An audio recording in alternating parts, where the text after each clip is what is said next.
Hey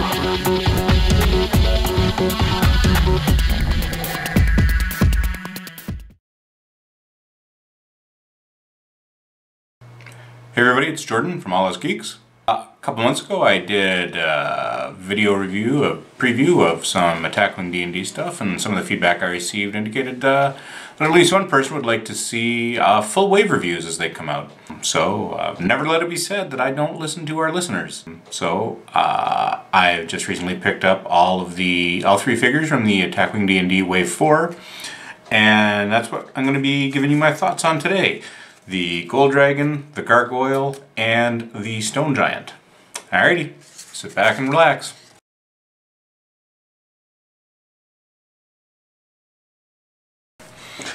Alrighty, I'm going to start off with the Gold Dragon. This is, well, the model, as you can see, is a very gold dragon. This is something that will definitely benefit from washes to bring that down a little bit, then a bit of highlighting to bring it back up. This is very uniformly gold, and I think it loses a lot of appeal. It's got some good detail. Take a look at that head, the whiskers on it, the nice ruffles on the tail. You know, the forelegs and the hind legs are easily visible, so there is some good detail, some good stuff to work with here, but well, you know, it's a pre-painted model. You're not going to get a golden demon here. But I think with just a little bit of work, a wash, and then some highlighting, this could be a much nicer looking model. Model aside though, this is a really great piece, top to bottom. It has an excellent variety of cards and excellent stats. Here's the nameplate. Pacatus, you can see his stats, 5172. Whoa, going crazy. And his generic, 5162. Now, this is a really good figure, I think, because he's going to make you make choices in the game. He's 52 points, his named version, and 41 for the generic. 52 points gets you 3 dragons, an arcane, and a holy, and a really interesting power. Action. Target one face-up damage card on yourself for another friendly creature within range 1. Flip that damage card face down. You cannot attack this round. So, do you want to spend 52 points on a crit remover? It doesn't take away the damage, it'll just take away the crit effect. That's his only action, and if he does that round, he cannot attack. So that's a big point sink. But statistically, he's not designed to be a real beat stick with only 5 attack compared to, say, the White Dragon. Well, he's a dragon though. 5 attack, that's still some good dice even if you're choosing to attack with him. One defense die, he is a little dainty. Not that dainty though. But he's got survivability with 2 armor and 7 health. So even as he's absorbing the hits, he can be turning his own crits over, getting rid of, say, stunned or other really annoying things like that. And then he's also got the full plate of basic actions as well. So this is a really interesting dragon, not just because of his action, but because of the divine spell that comes with it. And here he has Cure Wounds. Divine spell. Action. Disable this upgrade to remove 1 face-down damage card from yourself or one other non-evil creature. Range 1 to 2 in any direction. You cannot attack this round. Or action. Disable this upgrade to target 1 face-up damage card on yourself or another friendly creature. Range 1 or 2 in any direction. Flip that card face down. You cannot do that this round. So the Ore ability is essentially replicating his creature ability. So clearly this is designed to go on other creatures so that you can have the choice of doing both. But when you combine the Cure and his own ability, the top part of the Cure I should say, and his own ability, he allows you to bring survivability to your entire army. So, I mean, this is a good thing. He also comes with Counterspell, which I really like. You may discard this card after a creature activates a spell upgrade within range 1 to 3 in your forward arc. If you do so, the creature spell upgrade has no effect. All costs for activating the spell, including cooldowns, disabling or discarding the spell upgrade, spending target or concentrate tokens, etc., remain spent, and the creature's action token or attack is wasted. After activating Counterspell, you cannot attack for the rest of this round. So this is a very defensive dragon. He's got a Counterspell in the box, and he's got his Cure and his crit removal ability. So he is the general. He's there to keep his army alive, while still bringing in a little bit of a beatdown. So there's some really good cards here that make this to me a really interesting figure. He also comes with the 5 dragon upgrades. Fire Breath, we've seen that before, obviously on the red dragon. Weakening Breath, this I like. Place 3 cooldowns on it to make a 2-die attack against every creature in range 3 cone in your forward arc.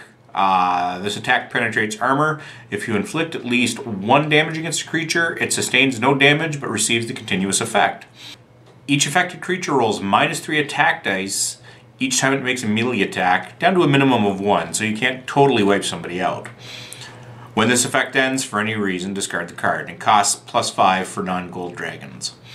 So this is going to give you 2 to 3 turns of really weakening, weakening breath, really weakening your opponents. If you can line up a full unit of troops and you know, some Gropos, maybe the Stone one of the Giants or something like that, and get off a good blast with this, it can really tear down their attack value for a little while. And I think this is a really good card. Again, it is an attack, it's a breath weapon, but it leads to longevity for your side rather than straight up beat down from your dragon. And then he has Fair Warning, which just not really sure what to think about this one. Place 3 cooldown tokens on this upgrade to force 1 creature at range 1 to 3 in your forward arc to receive the continuous effect below. If you attack the affected creature, you must discard this upgrade and remove its effect tokens from the affected creature. After any attack made against you by the affected creature, you may make an immediate follow-up attack against that creature. This is a free attack that does not count as your 1 attack this round, but it does count as an attack against that creature. Must be gold to equip. So it's a deterrent, and it's inexpensive. It's 3. It's unique. It's a deterrent. You're just trying to encourage the player not to attack you. But this seems at odds with the longevity, the attempts at having him add longevity to the rest of your attack, to the rest of your army. Alternately, if the giant, whoever you target with this can get behind you, it's really not that much of an issue. Behind you at range with no way for you to really retaliate, it's not really that bad an issue for him to then attack you. Up close, sure, range 1-2 where you might be able to get a bite or a tail, or maybe have one of your spells go off. Sure, that's a bit, if you don't load up the counterspell, it's a different issue. But this just seems kind of overly situational to me. If you know, it's your opponent's last creature on the board, and you're trying to position yourself to get in that extra attack by forcing him to attack you and keeping everybody else outside of his arc. Sure, maybe. But even as a 3-point unique, this seems a little, meh. Might try it one time, but I don't think I'm going to use it on a regular basis. It just seems a little too meh for me. Then he also has the Luck Gem, which again, adds longevity, maybe. After rolling attack dice or defense dice, you may discard this upgrade to re-roll the entire roll. So not just 1. You botch that and you throw 3 or 4 3 or 4 concentrates and nothing else, or blanks, you can pick them all up and reroll them. It's a 2-point unique, and it is a discard. So 2-point discard, I'll take that for a chance to reroll, say, all 5 of my attack dice on a basic attack, or maybe even the 2 dice on the weakening breath, if I can turn 2 misses into, you know, potentially 1 or 2 hits. I think for 2 points it's an acceptable discard. I'll consider any discard up to 3 points. After 3 points, I think it's becoming too expensive for a one-shot, but I like it. And his last card is Snatch. And this is a really great dragon card. This is other than the breath weapons, this is the first card that, for me, really says, now you're fighting with dragons. Attack. Spend your target token to place 2 cooldowns on this upgrade to make a primary weapon bite attack against a non-troop creature that has a small base at range 1 in your forward arc. So, not a troop, not another giant, but just a normal little dude. Your Sun Elf casters, you know, your whatever. Continuous effect. The affected creature receives the Snatch token, and it comes with a reference card. After you move, the creature places itself within range 1 of you in your forward arc, facing the direction of its choice. If you are now in the air, the creature cannot fly, it falls to the ground. See Snatch weapon reference card, and it gives you what happens when it falls to the ground. When this effect ends, for any reason, discard the card. So I really like this. I'm a dragon. I'm going to go pick up a little dude and carry him around. And if he doesn't fly, I drop him. And the reference card, the creature cannot choose a maneuver, move, change altitude, or perform actions, attack, or roll defense dice. So while the dragon's chewing on you, you're really not doing anything except getting chewed. Creature discards all altitude tokens and receives altitude token that matches the snatching creature, if any. So again, that's just going back to, you're in my mouth, you're not going anywhere. And the best part is, if the creature falls to the ground, it lands and rolls 2 attack dice. The creature sustains damage from all hits and crits. The creature does not roll defense dice or use armor to deflect this.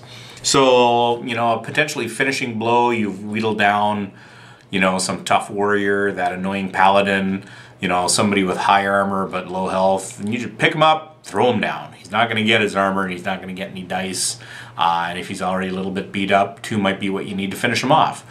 This Snatch card, I think, is a really, really fun, really, really themey, really, really fluffy thing that, for me, like I said, that says, now we're playing with dragons. I think this is really my favorite card in the Dragon expansion. My favorite thing overall about the Dragon expansion, though, is movement. As you can see, he's only got 1 red maneuver, and that's the wing about, and that's flying. Ground is a little bit different, but the best part about this is the straight 6. In fact, he has straight 5 and 6, but a straight 6, and this is the first straight 6 in the game. And this is a dude that's going to get across the map and maybe get, they've designed the game not to allow for alpha strikes, but 6 attack, I should say 6 straight, will get you across the board very quickly to allow yourself to maybe get, if not a full-on alpha strike, then at least whoop on something hard so that you can then pick it up and carry it back to your group, where they will then beat it up, finish it off, and you can then use your spells and your abilities to cure them, to remove damage and whatever else they may sustain as they finish off the creatures. And I think this is a really good movement. 6, you know, he's your general, he's your quarterback, he's healing, he's directing traffic, he's letting his army do the work, but at the same time, he can run right out there and snatch something. Channeling my inner Sean Connery there. Snatch something and bring it back to the pack if needed. So overall, I think this is a really, really fun dragon. Again, this is the gold dragon. I think it looks cool. Definitely needs a little bit of work from on the paint job, but I think it's a really, really great, really great monster add for, even if you're just collecting the dragons and play only the dragons. I think this is a great add to the game, however you want to build it. He comes with, like I said, he can slot 3 in his name, and he comes with 5. So there's variety to build him. The generic can slot 2, so if you really do want to go out and get 2, or just find a figure somewhere for trade, you can get everything in the deck, in the box, for... you're going to break your 100 points, but you're going to be shy of 120, so I don't think you really want to build 2 gold dragons, the named and the generic, but you could if you wanted to. And I might borrow one from a friend just to give that a shot, because I like everything in this expansion. So then I'll move on to the Stone Giant. This is one of my favorite looking models from the game so far. It could benefit from some paint work, a little wash and some highlights down on the leather and on the skins and his leg wraps. But in general, you know, if I choose not to do anything with this dude, I'm not going to be too broken up about it. There's some other figures, like I said, the Gold Dragon, that just absolutely need to be touched up right away to look decent. But this guy, he's looking okay. And he's the, you know, this is the pose of the Stone Giant that you're always expecting to see. Big dude, gray, and a club just waiting to beat somebody down. I really like the look of this dude. For the name version, Ankaram, 3-2 and 5-2, and the name version is, the generic version is 3-2, 4-2. And you can see it has a charge, a target, and a concentrate. So, no defenses here. He's designed just to go in and beat things. He's not going to be dainty about it and try to dodge any arrows on the way in. And Ankaram's ability is pretty cool. When Ankaram attacks with a primary weapon rock attack, his target rolls 1 fewer die. And this is cool, because as I said, his primary weapon attack is 3. That doesn't seem that bad, but his rock range is up to 4. So, like the ballista, he's throwing stuff far, far away, and as long as he keeps using that rock, that 3 attack dice gets a little bit better because his opponents are rolling 1 fewer defense die. So that's a good balance there. It makes you wouldn't expect a giant, even a stone giant, to be strictly 3 weak, but here, when he's just, as long as he's throwing his rocks, he knows what he's doing, and so your opponents are not able to roll their full attack dice. Oh, and he's level 15, by the way, too, so you'll be able to position him to always be the most effective with his stones. And he's got some really interesting upgrades.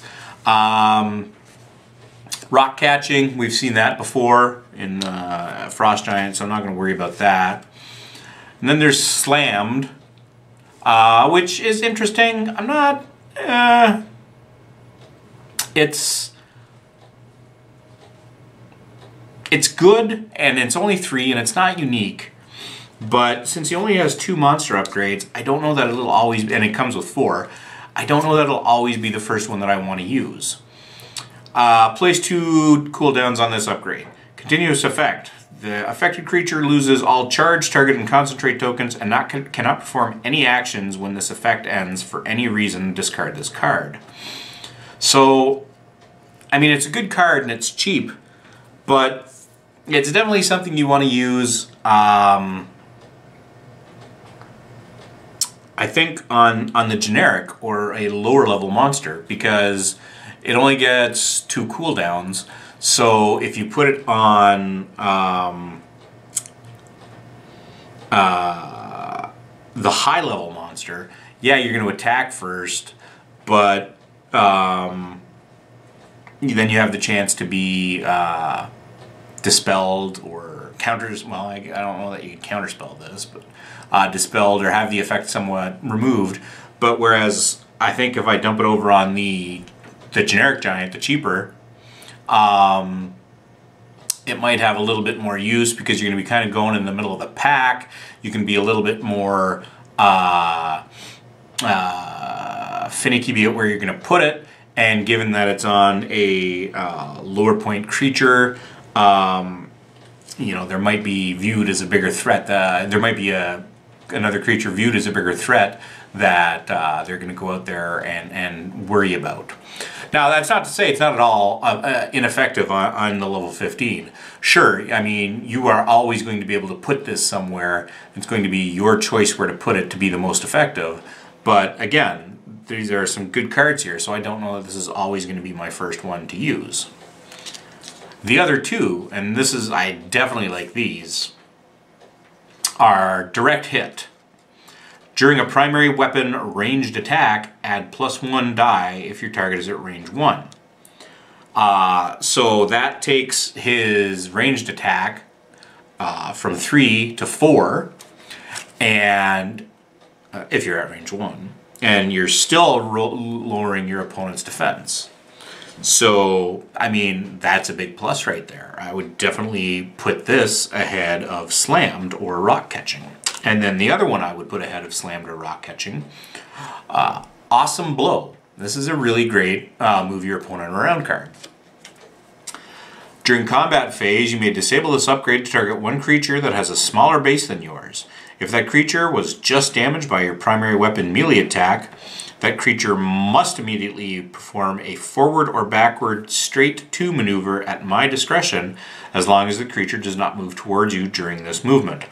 The creature sustains 1 normal damage for each creature or obstacle that on its level of play that it overlaps or moves through during the movement. The creature does not roll defense dice or armor to deflect this damage, must be equipped to a giant. So direct hit combined with the damage, the defense die lowering, and the ability to knock people backwards into their own troops or somebody else or a hill or a wall, and do even more damage. You know, I think these are the two that I will combo together with either giant ahead of Slammed. It's not to say that Slammed is bad. If I'm running, yeah, I throw that on another creature, another monster. We've got plenty of monsters. But I think these two really appeal to me, as they're designed to do, on this giant, on either giant. I would definitely put this on the Frost Giant too, but I want to play with the Stone Giant at least a couple times with the cards that came with it, just to see how much fun this combo really is. And then he has a couple gear upgrades, and he gets an arcane spell slot, which I think is kind of silly, because the arcane spell slot is just there to give you stone skin. Now I know it's trying to be thematic. He's a stone giant, give him stone skin. Whenever you are attacked by a primary weapon, the attacker rolls -1 attack die. If the attacker has a primary weapon value of 5 or higher, the attacker rolls -2 dice instead. So it's useful. Yeah, I'd definitely throw this on the Sun Elf if I want some longevity from him, Nymestra or the generic, but or even the Red Wizard. But it just seems a stretch to give the giant an arcane slot just so he can have stone skin to be thematic. It's not a bad card. I just think it's a little silly to give the giant the arcane slot so he can have it. And then he's got 2 pieces of gear. So he comes with 2 gears, 2 gear upgrades. Ring of Freedom of Movement. This is a good one. You may discard this card at any time to remove 1 effect token from beside your creature, thereby freeing it from the effect, or discard this card in time to flip one of your face-up damage cards face down. This is a nice card. It's a 2-point unique, and it's his campaign gear, by the way. It's so from his from the campaign supplement that came with the booster, and I like it. Anything that'll let you just take out an effect or, you know, remove a crit, I think that's pretty solid. And then there's Stone Bracers. I really like this. While you're on the ground, you may disable this upgrade to roll +2 defense dice against a line, cone, burst, or other attack that specifies it can affect more than one creature. You cannot equip another bracers upgrade. So this is pretty solid. Giant's almost always going to be on the ground. So you're going to get +2 dice against pretty much every breath weapon or many of the wizard spells that are out there that throw burst around and then shock you, burn you, freeze you, or otherwise mangle you at the end of the phase, at the end of the round. That goes from making his basic defense 2 to 4 if he's on the ground against pretty much any dragon breath weapon.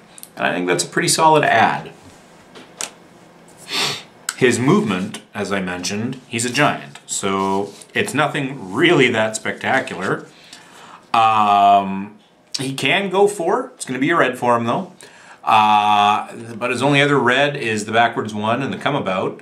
Otherwise, it's a pretty standard dial.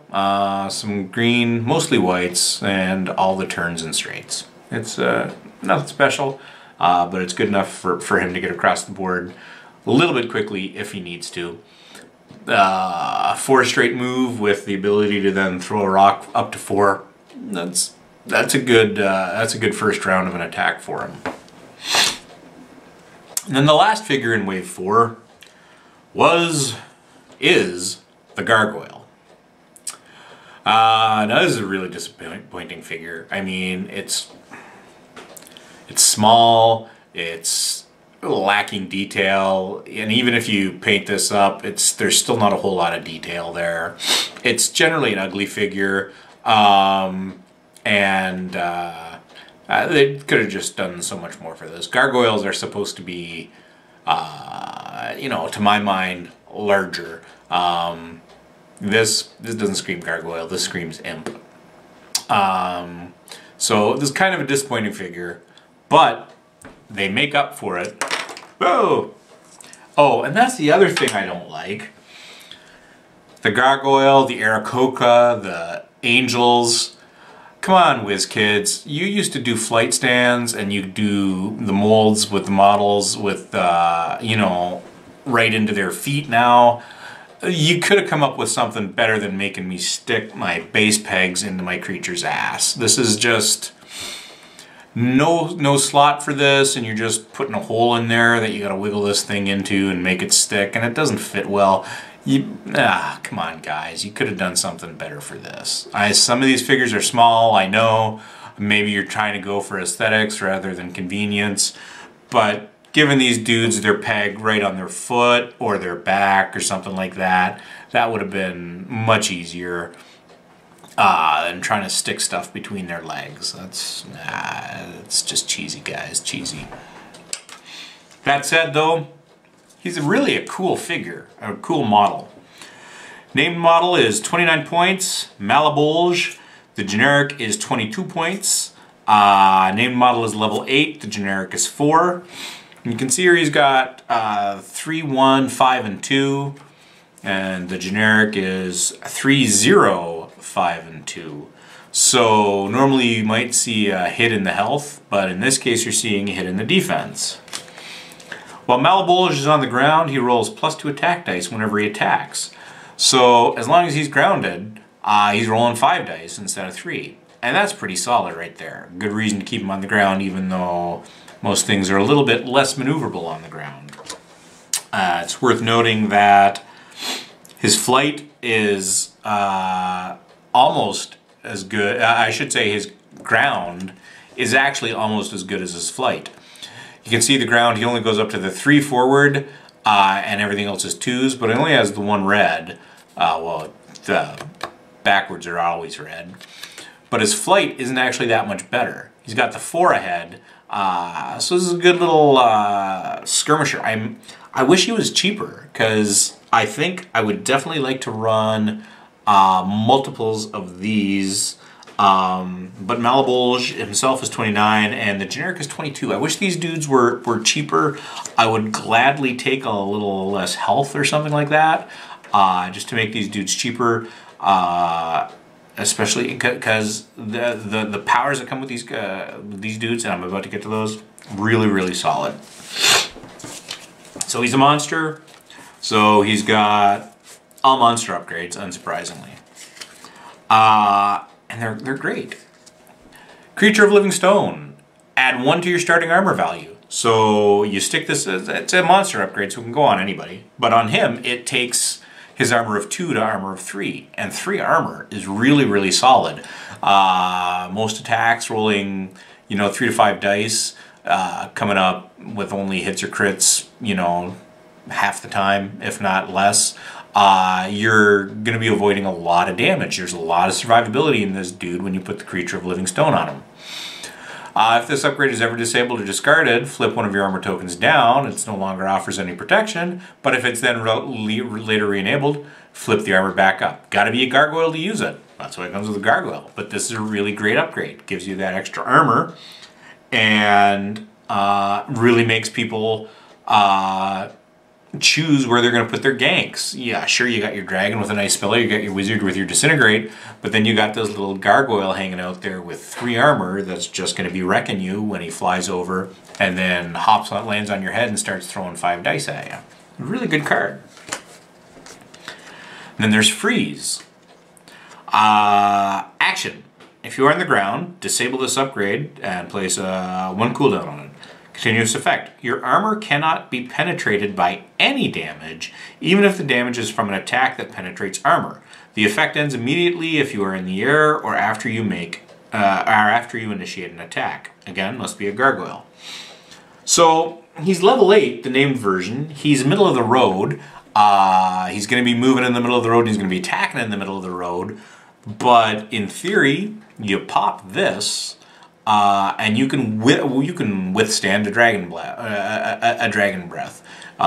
You combine this with Creature of Living Stone. You're going to be up to 3 armor, and for that round, while you wait for all the high-level characters to beat down on you, you're going to have 3 armor that can't be bypassed, and that's pretty darn cool right there. So that takes some of the bite out of it. The dragon's bite. Then it comes with Stone Jaws, which they're actually, I like it in general because they're doing good work at putting together attacks that chain or combo attacks. If you inflict at least 1 damage against a creature with your claw attack, you may immediately attack the same creature again using your primary weapon value. This attack is considered a primary weapon bite attack. The creature defends against this attack normally. It must be a gargoyle. So, other creatures have this combo. If you do this, you can do this. If you bite with this, you can claw with this kind of thing. Close quarters, stuff like that. Lots of good opportunities to combo this up, especially with his attack while he's on the ground. 5 dice for a claw, and then 5 dice for a bite, especially if you close quarter it. It's going to be, he becomes for 29 points base, and then 3 points for this if you want to make him more attacky than defendy. 32 points, pretty buff. And then Inhuman Toughness. When you are defending during the compare results of the combat step, you may discard this upgrade to cancel 1 hit or 1 crit of my choice. So this goes well with and it's only a 3 point. So a 3 point discard, generally on the bubble, but in terms of allowing for survivability, I think it's worth it. That round where you pop your freeze and your Creature of Living Stone, and you've got everything combined, and you've got your extra armor, and you've got your armor that can't be bypassed this turn, but still that dragon rolls that 4th crit. Here you go. Now you're getting rid of that too. So there's some survivability all over this dude. And his last one, and I really like this, when you spend your charge token, you may choose to use the 2 straight template instead of the 1. And this can go on other creatures, but it costs 3 for non-gargoyles. So anybody that charges, if you want to pay the extra 3, can now charge at a 2 instead of a 1. And I think this is really, really cool. I think it's worth it to maybe look at flying in one round on a round, charging, knowing you're not going to get your extra dice, but you're going to get the extra 2. You're going to get the 2 instead of the 1. So you get in there with a normal attack, land, and charge. Actually, you would get it then, wouldn't you? Because the altitude changes before, at the end of movement. So yeah, fly in there, land, charge, and then you get all your dice. And then you get the charge bonus die too. So this Gargoyle was the one I was least interested in. Again, mainly because of what I'm going to call a pretty crap model. But it turns out to be the one that I think I'm second most excited about in the game right now. Like I said, if this dude was a little cheaper, I could definitely see this being a really excellent swarm force. Just would be worth something to buy a couple more of these, but he's too expensive. I think I might buy one more. Well, I'll probably borrow one more before I buy one more to see how I can outfit this. Because that's going to be 29 and 22, then plus the upgrades. And he has 4 and the generic has 2, so you can load everything up. And he's only got a couple unique, so you can have multiples of everything in the box. I really want to see what 2 of these and a dragon are going to do. I think 2 of these and the gold dragon, this is going to be an interesting experiment. Definitely something worth checking out. So, like I said, crappy model, but really, really great cards. And I'm going to say for this entire wave, everything in this set, I think, has been top-notch. Everything here I see a value in. There's no throwaway cards. I mean, some of the cards are not new. The breath, weapon, the stone catching, that stuff.